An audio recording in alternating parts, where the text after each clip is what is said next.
2 ദിവസം എൻ്റെ വീടൊരു സ്വർഗ്ഗമായിരുന്നു കേട്ടോ. എല്ലാ കുട്ടികളും ഉണ്ടായിരുന്നു. കുട്ടികളുടെ ഒരു ബഹളം തന്നെയായിരുന്നു. എൻ്റെ ചേച്ചിയും പിന്നെ അതുപോലെ തന്നെ അനിയത്തിയും അവരുടെ മക്കളും പിന്നെ വേറെ ചേച്ചിയുടെ മക്കളും അങ്ങനെയായിട്ട് എല്ലാവരും കൂടിയിട്ട് ഒരു സ്വർഗ്ഗം തന്നെയായിരുന്നു. ഞങ്ങളിന്ന് 3 പേര് കിടക്കാൻ പോണ ഈ റൂമിൽ ഞങ്ങളിന്ന് 10 പേരായിരുന്നു കേട്ടോ. അതിൻ്റെ ഒരു മധുരം കൂടുതലായിരുന്നു. അന്നത്തെ ഒരു ദിവസത്തിന് ആ റൂമിലൊരു പ്രത്യേക ഫീലായിരുന്നു കേട്ടോ. അങ്ങനെ ഞങ്ങളെല്ലാവരും കൂടി കിടക്കണേക്കാളും മുൻപ് പാട്ടും അതുപോലെ അന്താക്ഷരിയും റീൽസ് എടുക്കലും അങ്ങനെ ഇങ്ങനെയൊക്കെ ആയിട്ട് ഞങ്ങളിങ്ങനെ കിടക്കാനുള്ളൊരു തയ്യാറെടുപ്പിലാണ്. അത് കഴിഞ്ഞ് ഞങ്ങളുടെ പരിപാടിയൊക്കെ കഴിഞ്ഞ് കിടക്കാൻ നോക്കുമ്പോഴാണ് കുട്ടികൾ പറയണത്, ഞങ്ങൾ കുറേ നാളായിട്ട് ഇങ്ങനെ ഒത്തുകൂടല്ലേ, അപ്പം ഞങ്ങൾക്ക് ഇന്ന് ഉറങ്ങണ്ട, ഞങ്ങൾക്ക് പുറത്ത് പോയിരുന്ന് കളിക്കണം എന്ന്. ശരി, 2 ദിവസത്തേക്ക് വന്നതല്ലേ, കുട്ടികളുടെ ആഗ്രഹമല്ലേ, സമ്മതിച്ചു. ഞങ്ങൾ ഉറങ്ങാൻ പോയ സമയത്ത് കുട്ടികൾ എന്താ പറയുക ഭയങ്കര ഉഷാറോടെ എണീറ്റിരിക്കുകയായിരുന്നു. അവർ ഫുൾ ഗെയിം കളിക്കലും പിന്നെ ഇപ്പം സമയം ഏകദേശം പുലർച്ചെ 2 മണിയാണ് കേട്ടോ. അപ്പോൾ പിറ്റേ ദിവസം രാവിലെ നമ്മൾ എണീറ്റ് ചെപ്പാറയ്ക്ക് പോകാനുള്ള പ്ലാനിലാണ് നമ്മൾ കിടന്നത്. പക്ഷെ അന്നത്തെ ദിവസം ഉറങ്ങാൻ പറ്റിയിട്ടില്ല.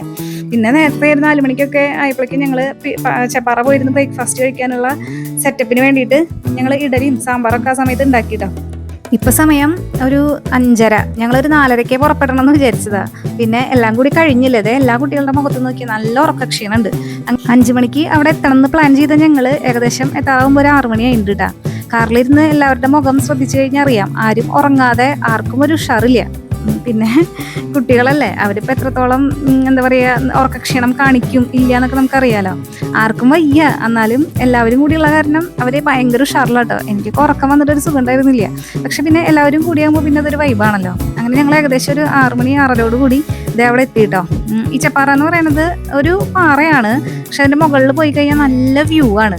പക്ഷെ ഒരു 7 മണി വരെയൊക്കെ അവിടെ 7 മണി മാക്സിമം 8 മണി വരെയൊക്കെ അതിൻ്റെ മുകളിൽ ഇരിക്കാൻ പറ്റുള്ളൂ. അത് കഴിഞ്ഞാൽ പിന്നെ ചൂട് തുടങ്ങി കഴിഞ്ഞാൽ പിന്നെ അവിടെ ഇരിക്കാൻ പറ്റില്ല. പക്ഷെ 8 മണി വരെയുള്ള ഒരു വ്യൂ ആയിക്കോട്ടെ, പിന്നെ കിളികളുടെ ശബ്ദം ആയിക്കോട്ടെ, എന്തായിക്കോട്ടെ, ഭയങ്കര ഒരു ഫീലാട്ടോ. ഒരു എന്താ പറയുക, നമ്മളൊരു സ്വർഗ്ഗത്തിലെത്തിയൊരു ഫീലാണ്. അപ്പം ഞങ്ങൾ ഇടയ്ക്ക് ഇതുപോലെ ബ്രേക്ക്ഫാസ്റ്റ് കഴിക്കാൻ പോകാറുണ്ട്. ഞാനും ചേട്ടൻ്റെ മോളും ഇതുപോലെ നമ്മൾ ബ്രേക്ക്ഫാസ്റ്റ് വീട്ടിൽ നിന്ന് ഉണ്ടാക്കി കൊണ്ടുപോയിട്ട് നമ്മൾ അതിൻ്റെ മുകളിൽ പോയിരുന്ന് കഴിക്കും. അതൊരു വേറൊരു തന്നെ ഒരു ഫീലാണ്. അത് എക്സ്പീരിയൻസ് ചെയ്യാത്തവർ ഒന്ന് ചെയ്യണം. അപ്പോൾ ഇതിപ്പോൾ എല്ലാവരും കൂടി വന്നപ്പോൾ ഞങ്ങൾ അത് തന്നെ പറഞ്ഞത്, നമുക്ക് എല്ലാവർക്കും കൂടി പോവാം. അപ്പോൾ എല്ലാവർക്കും ഭയങ്കര ഇൻട്രസ്റ്റ് പോകാനായിട്ട്. ആ ഇൻട്രസ്റ്റിനുള്ളൊരു വർത്ത് ഉണ്ടായിട്ട് അവിടെ പോയിട്ട് നല്ല എല്ലാ കുട്ടികൾക്കൊക്കെ ഭയങ്കര ഇഷ്ടപ്പെട്ടു, കുട്ടികൾക്കും വലിയവർക്കൊക്കെ. അങ്ങനെ ഞങ്ങൾ അവിടുത്തെ ഫോട്ടോ സെക്ഷനൊക്കെ കഴിഞ്ഞ് പിന്നെ ഞങ്ങൾ അവിടെ നിന്ന് ഒരു വീഡിയോ ഒക്കെ എടുത്ത് ഞങ്ങൾ ബ്രേക്ക്ഫാസ്റ്റ് കഴിക്കാൻ വേണ്ടി പോകട്ടെ. അതിൻ്റെ മുകളിൽ കുറേ സ്ഥലം ഉണ്ടെങ്കിലും ഞങ്ങളുടെ ഒരു സ്പോട്ട് ഉണ്ട് അവിടെ. ഒരു ചെറിയൊരു അരുവി എന്നാണോ അതിനെ പറയാന്നറിയില്ല, ചെറിയൊരു ഇങ്ങനെ വെള്ളം കെട്ടി നിൽക്കണ പോലത്തെ ഒരു അരുവി എന്നാണോ അതിനെ പറയാന്ന് എനിക്കറിയില്ല കേട്ടാ. ഇതാ കണ്ട ആ പ്രാവ് പറക്കണേൻ്റെ അവിടെ ഒരു ചെറിയൊരു വെള്ളം ഇങ്ങനെ കെട്ടി നിൽക്കുന്നുണ്ട്. അരുവി അല്ലല്ലോ, അരുവി ഇങ്ങനെ ഒഴുകണതല്ലേ. ഇതിങ്ങനെ പാറക്കെട്ടിൻ്റെ ഇടയിലൊരു കുറച്ച് വെള്ളം, അതിൻ്റെ അരികത്തിരുന്നിട്ടാട്ടോ ഞങ്ങൾ ഫുഡ് കഴിക്കാറ്. അങ്ങനെ ഞങ്ങൾ അങ്ങോട്ട് പോയി. അവിടെ പോയി കഴിഞ്ഞപ്പോൾ അവിടെ 1-2 പേര് വേറെ ഉണ്ടായിരുന്നു. പക്ഷെ അവരെ കാണുമൊന്നുമില്ല, ഒരു പൊട്ട് പോലെ കാണുള്ളൂ. അവർ സേവ് ദ ഡേറ്റിന് എന്തോ ഫോട്ടോഷൂട്ടിന് വന്നതാട്ടോ. അങ്ങനെ ഞങ്ങൾ അവിടെ ഇരുന്ന് ഞങ്ങളുടെ മനോഹരമായ ബ്രേക്ക്ഫാസ്റ്റ് കഴിച്ചു. അതിനിടയ്ക്ക് എനിക്കൊരു അബദ്ധം പറ്റിയത്, സാമ്പാർ വെച്ചത് ഞാനായിരുന്നു. കുറച്ച് എരിവ് കൂടിപ്പോയി സാമ്പാറിൽ. അപ്പോൾ അതിൻ്റെ പേരിൽ കുട്ടികൾക്കൊക്കെ ഭയങ്കര എരിവിളിയും കാര്യങ്ങളൊക്കെ ആയിരുന്നു കേട്ടോ. അത് കഴിഞ്ഞു, അതൊരു ഫണ്ണി ആയിട്ടാണ് എല്ലാവരും എടുത്തത്. അത് കഴിഞ്ഞ് ഞങ്ങൾ അങ്ങോട്ടും ഇങ്ങോട്ടും കളിയാക്കലും സംസാരവും കാര്യങ്ങളും ഒക്കെ കഴിഞ്ഞ് ഞങ്ങൾ ബ്രേക്ക്ഫാസ്റ്റ് ഒക്കെ കഴിച്ച് 1-2 റീലൊക്കെ എടുത്ത് ഞങ്ങൾ താഴത്തേക്ക് ഇറങ്ങി കേട്ടോ. താഴത്തേക്ക് ഇറങ്ങിയപ്പോൾ ചേച്ചിക്ക് ചായ കുടിക്കണം, അതുപോലെ ഞങ്ങൾക്ക് സർബത്ത് കുടിക്കണം എന്നൊക്കെ പറഞ്ഞ് അതിൻ്റെ അടിയിലായിട്ട് ഒരു കടയുണ്ട്. ആ കടയിലാണ് നമ്മൾ കയറിയത്. പക്ഷേ സർബത്ത് ഭയങ്കര കയ്പ്പായിരുന്നു. ഞങ്ങൾ പറഞ്ഞു അത് പാവ് കാച്ചിയൻ്റെ ഒരു കയ്പ്പാന്ന്. ആ ചേച്ചി സമ്മതിച്ച് തരുന്നില്ല. ചേച്ചി പറയണത് നാരങ്ങയുടെ കയ്പ്പാണെന്ന് പറഞ്ഞിട്ട് പിന്നെ ഞങ്ങളൊരു ചെറിയൊരു തർക്കമായി.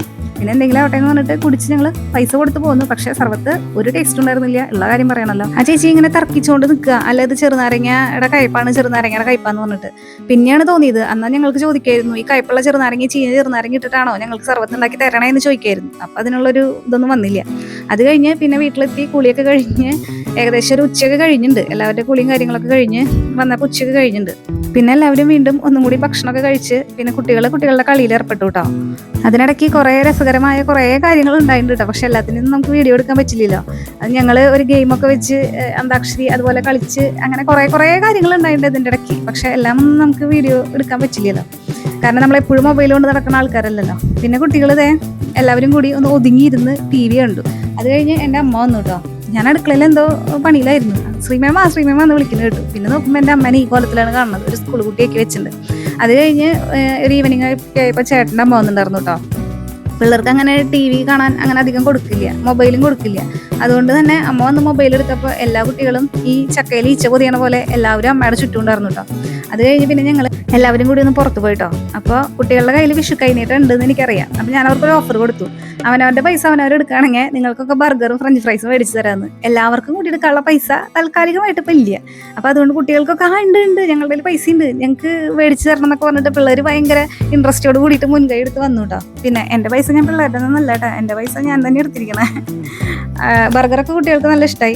പിന്നെ എല്ലാവരും ഫ്രഞ്ച് ഫ്രൈസ് ആയിട്ട് മേടിച്ചിട്ടുണ്ടായിരുന്നത്. ഫ്രഞ്ച് ഫ്രൈസ് കൊണ്ടുവരുന്ന സമയത്ത് കുട്ടികൾക്കൊക്കെ ഭയങ്കര എന്താ പറയുക, ഭയങ്കര ആർത്തിയോട് കൂടിയിട്ട് എല്ലാവരും കഴിച്ചുകൊണ്ടിരുന്നത്. പക്ഷെ ആ ഒരു ആവേശം കുറച്ച് കഴിഞ്ഞപ്പോൾ കഴിഞ്ഞു. എല്ലാവരും ഓർഡർ ചെയ്തിട്ട് പിന്നെ ആ ഫ്രഞ്ച് ഫ്രൈസ് ഒക്കെ കുറേ ബാക്കി വന്ന് പിന്നെ അതങ്ങനെ പോവുക ചെയ്തത്. അത് പിന്നെ കഴിക്കാനൊന്നും പറ്റിയില്ല. അങ്ങനെ ഞങ്ങൾ എല്ലാവരും കൂടി ഒരു ഫോട്ടോ ഒക്കെ എടുത്ത് അങ്ങനെ പിറ്റേ ദിവസം എല്ലാവരും അവനവൻ്റെ വീട്ടിൽ പോയിട്ടാണ്. പിന്നെ എനിക്ക് ഈ ഫോട്ടോസിനോട് ഭയങ്കര ക്രൈസ് ഉള്ളതുകൊണ്ട് ഞാൻ അന്നത്തെ ഒരു ഫോട്ടോ ഞാൻ ഫ്രെയിം ചെയ്ത് വോളിൽ സ്റ്റിക്ക് ചെയ്ത് വെച്ചു കേട്ടോ. സത്യം പറയാലോ, എല്ലാവരും പോയപ്പോൾ മനസ്സിന് ഭയങ്കര ഒരു വിഷമമായിരുന്നു കേട്ടോ.